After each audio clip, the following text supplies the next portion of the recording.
तर हे मित्रांनो तर स्वागत आहे तुमचं माझ्या हातच्या काही नवीन व्लॉग मध्ये। तर याच व्लॉग राहणार इन्फॉर्मेटिव्ह आणि या व्लॉग मध्ये आपण माहिती करणार आहोत की लाडकी बहिणीचा फॉर्म वगैरे कसा भरायचा।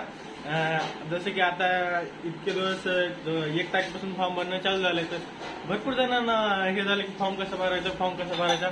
तर त्याच्यात मी फॉर्म भरलेला आहे ऑनलाईन आणि विदाऊट न पैसा देता सायबर कॅफेला न जाता। तर ही माहिती म्हणलं माझ्या ऑडियन्सला बी द्यायला पाहिजे, कारण की त्यांचे पैसे खर्च न व्हायला पाहिजे आणि मेन म्हणजे फ्रीमध्ये व्हायला पाहिजे। आणि ऑनलाईन फॉर्म भरताना काही अडचणी आल्या, जे मला अडचणी आल्या तुम्हाला सांगतो आणि ते तुम्हाला पण येणार 100% हे मला माहिती आहे। तर व्लॉग बघत राहा। मेन म्हणजे व्लॉग इन्फॉर्मेटिव्ह राहणार आहे आणि जसं मी आहे तसं तुम्ही बी असतात व तुमच्या घरची आई असू या बहीण असू, तुम्हाला कोणी ना कोणी म्हणतच असेल की माझा फॉर्म भरायचा लाडकी बहीण योजनाचा 1,500 रुपयाचा जो महिना पडणार आहे।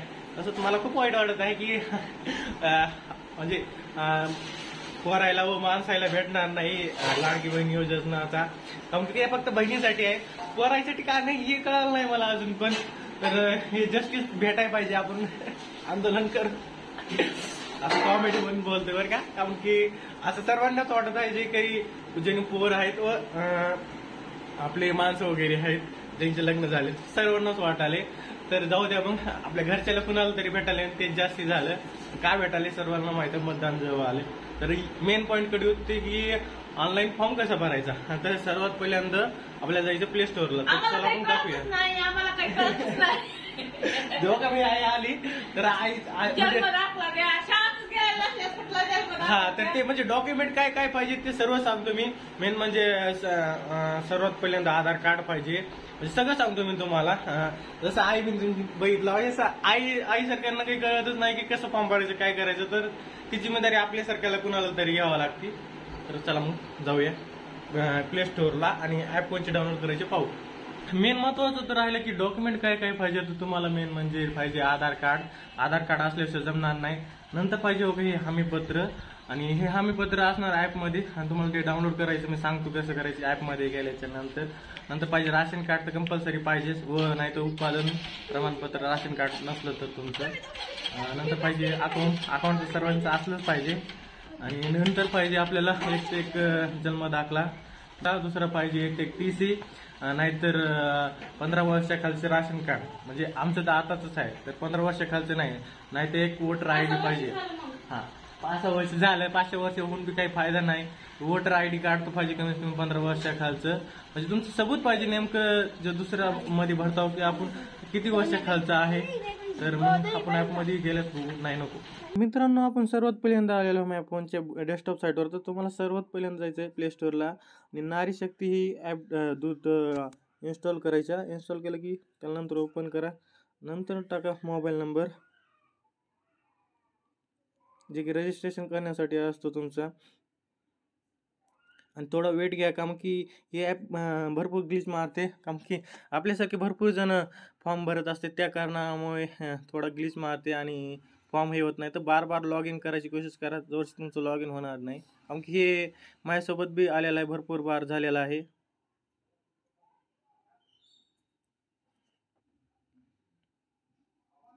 तर मॅसेज येईन तुम्हाला OTP 4 अंकाचा, आणि 4 अंकाचा OTP टाकायच्या नंतर लॉग इन करायचंय। लॉग इन नंबर टाकल्याच्या नंतर जोपर्यंत तुमचं लॉग इन होणार नाही तोपर्यंत तुम्ही लॉग इन करायची कोशिश करा, कारण की थोडं स्टार्टिंगला लॉग इनला ग्लिच येतच। तर OTP एंटर केल्याच्या नंतर तुमचं असं येईल की आपली माहिती भरण्याची तर क्लिक करा, म्हणजे तुमची प्रोफाईल बनवायची आहे। तुम्हाला हे इंटरफेस येईल, इथं सर्वांना पहिल्यांदा नाव टाकायचं, नंतर ईमेल टाकायचं आहे, नंतर तुमचे डिस्ट्रिक्ट आहे ते टाकायचं। डिस्ट्रिक्ट झाल्याच्या नंतर तुम्हाला तालुक्याचं ऑप्शन येईल, आणि तालुक्याचं ऑप्शन झाल्याच्या नंतर इथं नारी शक्तीचं ऑप्शन येईल। तर सामान्य महिलाच करा, जेवढ्यांना होईल तेवढ्यांना सर्वांना, म्हणजे सिंपल जाईल। तर एवढी माहिती टाकल्याच्या नंतर एवढी माहिती झाल्याच्या नंतर सबमिट करायची तुम्हाला। सबमिटला बी थोडा टाईम घेईन, काम की तुम्हाला पहिल्यांदा सांगितलं आपलं थोडा ग्लिचेस आहेत।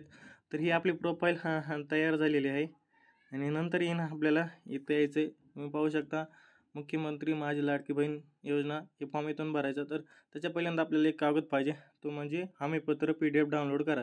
हे हमीपत्र PDFला डाउनलोड करायचं, आणि जेव्हा डाउनलोड होईल ते तुमच्या फाईल मॅनेजरमध्ये गेलेला असेल, तुम्हाला मी दाखवितो। तर तुमच्या डॉक्युमेंटमध्ये जायचं आहे आणि डॉक्युमेंटमध्ये गेलं ना तुमचं आधीचं हमीपत्र आलेलं असणार. तर हमीपत्र ओपन करायचं आणि प्रिंट मारून आणायची. हे तुमचं हमीपत्र असा डाउनलोड झालेला असेल आणि ह्याची प्रिंट मारायची. इथं जे चौकन दिसते त्याच्यात राईट करायचं, खाली स्थळ म्हणून तुमचे जे गाव आहे ते टाकायचे, दिनांक टाकायचा आजचा आणि इथं अर्जदाराची खाली सही करायची.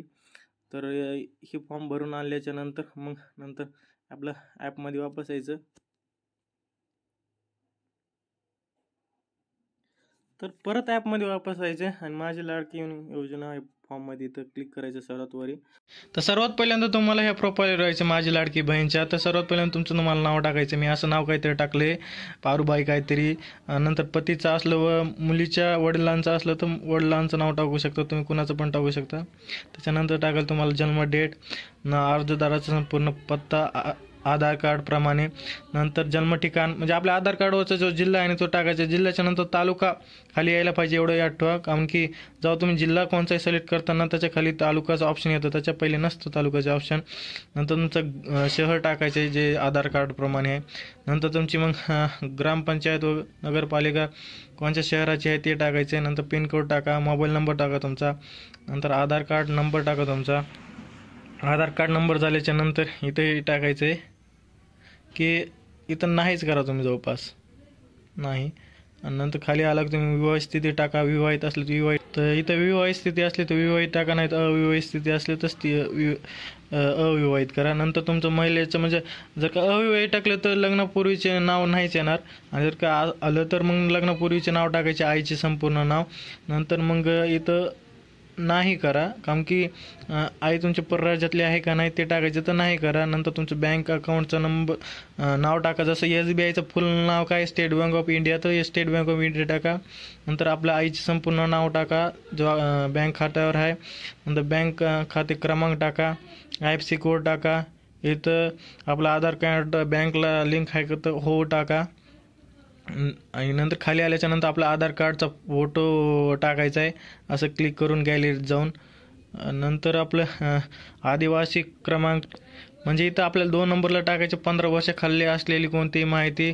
आपलं मतदान कार्ड असलं मतदान कार्ड, जन्म दाखला असला जन्म दाखला व TC असली तर TC. ह्या TC काहीतरी 4 प्रकारपैकी एक टाका. नंतर पिवळं केशरी राशन कार्ड असलं ते टाका, नाहीतर उत्पन्नाचं प्रमाणपत्र दोन्हीपैकी एक असेल तर टाका.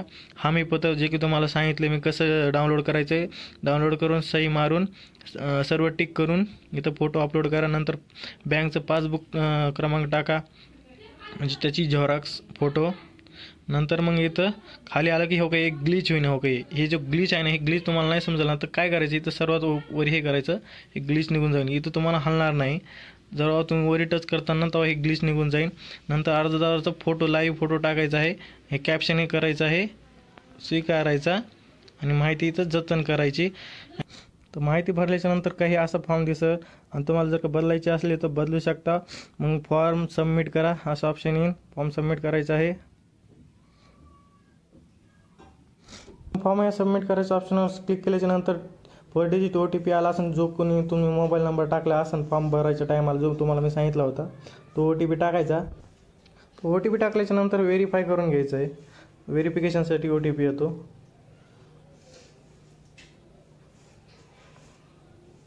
आणि तो लिहिलेला आहे सर्वे हॅज बीन व्हेरीफाईड. म्हणजे तुमचा फॉर्म पेंडिंगला गेलेला आहे, तर इथं डबल क्लिक करायचं आणि इथं ओपन होईल. तर असं ओपन होईल की तुमचा फॉर्म पेंडिंगमध्ये आहे, इथं पाहू शकता तुम्ही.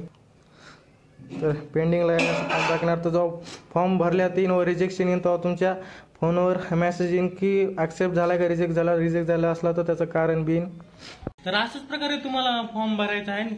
फॉर्म भरण्यासाठी काही अडचण आली वगैरे तर तुम्ही कमेंट बॉक्समध्ये मेसेज करू शकता. पण एवढं याद ठेवा की तुम्हाला ॲप ओपन होत नसणं स्टार्टिंगला तर उडवा, बार उडवा. ती फाईल ओपन केल्याच्या नंतर उडवा, डबल लॉग इन करा, डबल हे करा, कारण की लॉग इन होताना सर्वात जास्त मोठी परेशानी होत्या. कारण की तो ग्लिचच आहे ॲपचा की लॉग इन होतेच तर लॉग इनच होणार नाही. तुम्हाला वाटेल किती हँग मारली, पण एकदा लॉग इन झाल्याच्या नंतर चलती मदत केल्याच्या नंतर पण जवळशी लॉग इन नाही होणार ना, म्हणजे तुमची प्रोफाईल क्रिएट नाही होणार ना. ते एका प्रोफाईलवरून तुम्ही किती बी जण भरू शकता. पण तुमच्या माहितीसाठी मी ती प्रोफाईल तुम्हाला क्रिएट केली. एका प्रोफाईलवरून तुम्ही किती जणांचं भरू शकता. तर ती पेंडिंगला जातील. मग काही दिवसानंतर तुम्हाला समजेल की तुमचं सक्सेसफुल झाले का नाही झालंय. तर हे तुम्ही घरी बसल्या बसल्या करू शकता. कारण की आता माझ्या मित्राची आई फॉर्म भरायला गेली होती सायबर कॅफेला. तर सायबर कॅफेवाले काय म्हणलं असेल म्हणा 500 रुपये घेतो फॉर्म भरायला. मी म्हणलं हे फुकटचं म्हणजे फुकट भरायचं आहे आपल्याला, फक्त थोडी माहिती पाहिजे. थोडी माहितीवरच आपण किती इन्फॉर्मेशन भरू शकता.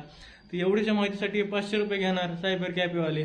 तुम्हाला हे फॉर्म भरायला काहीतरी अडचण आली तर तुम्ही कमेंट बॉक्समध्ये नक्की विचारू शकता. कारण की मी ह्या सगळ्या फेस हे केलेल्या आहेत अडचणी.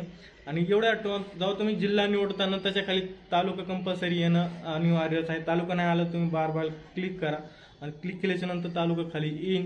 तालुका आल्याशिवाय फॉर्म सबमिट नाही होणार. आणि लोकेशन चालू पाहिजे मेन म्हणजे. तुम्ही लोकेशन बंद ठेवता आणि लोकेशन तो मागेन परमिशन जो काही परमिशन मागणं तो अलाव करा, नाही तुमचा फॉर्म भरण्यात येणार नाही. तर ह्याच्या वगैरे काही अडचणी आल्या तर नक्की सांगा. आणि व्हिडिओ आवडला असेल तुम्ही लाईक करा, चॅनलला सबस्क्राईब करायचं विसरू नका. असंच इन्फॉर्मेटिव्ह ब्लॉग येत राहतील. म्हणजे जे काही मला अडचणी येतात ते आपल्या ऑडियन्सला यायला नाही पाहिजे. तर हे व्लॉग इथपासून ब्लॉग कसा वाटला नक्की सांगा. लाईक करा, शेअर करा, सबस्क्राईब करायला विसरू नका.